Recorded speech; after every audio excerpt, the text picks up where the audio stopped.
ikibazo cyawe hari abafite bitabarika gusa ji waretse tukajya ku muhanda gutirasa ko hano mbona harana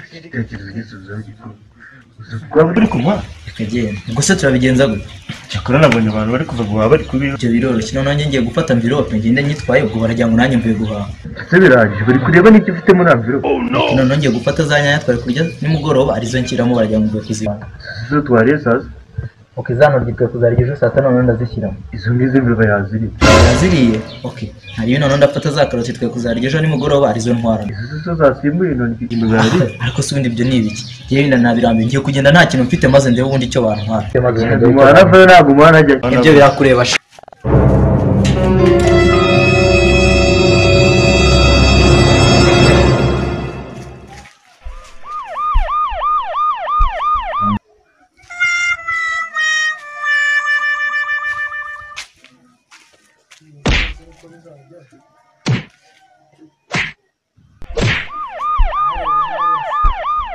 Run.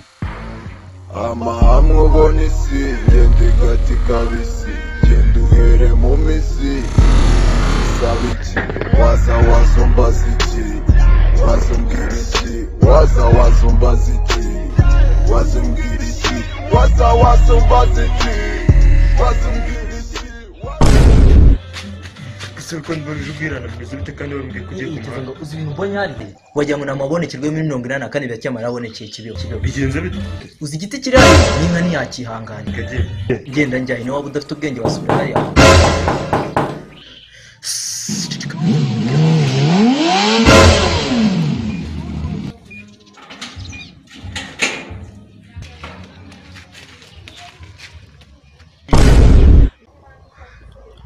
ese tugufasha ikona ufite umujinya nk'uko kiranira amahoro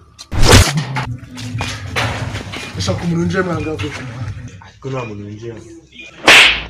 kugira ngo bitoroshye nongera kukubaza rimwe bwa nyuma guhishira umunyacyaha ubukoze ifatanyacyaha ingegera njemo hano igihe bina fani